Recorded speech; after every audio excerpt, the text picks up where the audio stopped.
નમસ્કાર દર્શક મિત્રો, વિડિયો સાથે આપનું હાર્દિક સ્વાગત છે। આપ જોઈ રહ્યા છો આ HRPC ન્યૂઝનો હું છું વ્યવસ્થિત ભાવનગર દિનેશ કુમાર પી બાબરિયા ઘેટી। નમસ્કાર દર્શક મિત્રો, આપ જોઈ રહ્યા છો આ HRPC ન્યૂઝ। હું છું સોલંકી દર્શના। સિહોર તાલુકાના સોનગઢ ખાતેથી 30 લાખના કામોનું કેન્દ્રીય મંત્રી શ્રીમતી નીમુબેન બાંભણિયા હસ્તક લોકાર્પણ કરવામાં આવ્યું। સોનગઢ ખાતેના ગુરુકુળ હાઈસ્કૂલમાં આજે કેન્દ્રીય મંત્રી શ્રીમતી નીમુબેન બાંભણિયા હસ્તે સોનગઢમાં આવેલ સરકારી હોસ્પિટલ માટે એમ્બ્યુલન્સનું લોકાર્પણ કરવામાં આવ્યું હતું। મંત્રીશ્રી દ્વારા તોડી ગામમાં કોમ્યુનિટી હોલ બનાવવાની જાહેરાત કરવામાં આવી હતી। આગળ તેમણે ભાવનગરથી હરિદ્વાર અને અયોધ્યા માટે ટ્રેન ચાલુ કરવામાં આવી તેનો લાભ લેવા અનુરોધ કરવામાં આવ્યો હતો। કાર્યક્રમમાં ઉપસ્થિત ટીબીની સારવાર લઈ રહેલા દર્દીઓને રાશનની કીટનું વિતરણ કરવામાં આવ્યું હતું। કાર્યક્રમને સફળ બનાવવા સોનગઢ સામૂહિક આરોગ્ય કેન્દ્રના તમામ ડોક્ટર્સ, નર્સિંગ સ્ટાફે અથાગ મહેનત કરી હતી। રિપોર્ટર જીતેન્દ્ર સોલંકી સાથે હરેશ સોલંકી, સિહોર।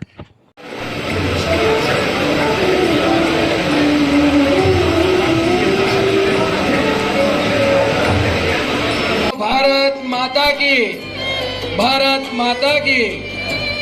और जोरदार जयकारो થઈ જાઓ। બોલો ભારત માતા કી, ભારત માતા કી।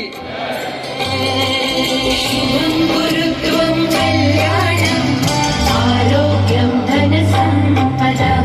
शुभं गुरुत्वं कल्याणं आरोग्यं એવા ગુજરાત પ્રદેશના મંત્રી અને આપણા સૌના માર્ગદર્શક માનનીય રઘુભાઈ હુંબલ, આપણા જિલ્લાના પ્રમુખ, ખૂબ સરળ અને અનેક પાર્ટીના કાર્યક્રમો જે આવે છે એને ખૂબ સારી રીતે કામ કરવાનું જેમને યશ મળે છે એવા આપણા જિલ્લા પ્રમુખ ભાઈ શ્રી દિગ્વિજયસિંહભાઈ, જિલ્લા પંચાયતના પ્રમુખ રૈયાબેન, તાલુકા સિહોરના પ્રમુખ લીલાબેન કુરજીભાઈ, તાલુકા સદસ્ય સોનગઢ પ્રદેશ ભાજપાના મંત્રી, આ તાલુકાના વતની મુરબ્બી વડીલ રઘુભાઈ, જિલ્લા પંચાયતના પ્રમુખશ્રી, તાલુકા પંચાયતના પ્રમુખશ્રી, સિહોર પ્રાંતના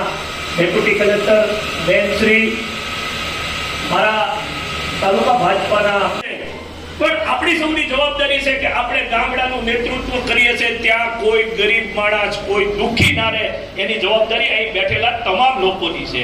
સરકારની કોઈ પણ યોજના માટે અહીંયા ફરીવાર કહું છું, અહીંયા સિહોરનું ક્રીમ બેઠું છે, જે રાજકીય ને વહીવટી દ્રષ્ટિએ ગણીએ તો આજથી આપણે સંકલ્પ કરીએ તો સિહોરની કાયા પલટવા માટે જરાય સમય અધિકારીઓ ખાસ કરીને 2000 થી આ ગુજરાતની ધુરા આપણા આદરણીય પ્રધાનમંત્રી નરેન્દ્રભાઈ મોદીએ જ્યારે ગુજરાતના મુખ્યમંત્રી બન્યા ત્યારથી એની એક નેમ હતી કે શેવાડાના માણસ સુધી સેવા પહોંચે।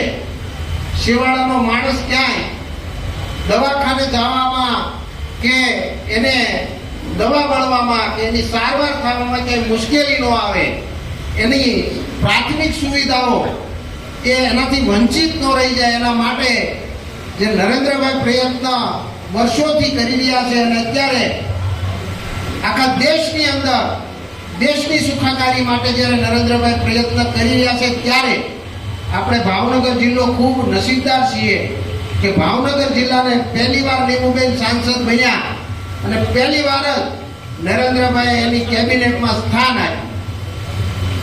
પણ મારે એટલું કહેવું છે કે ભરતસિંહભાઈ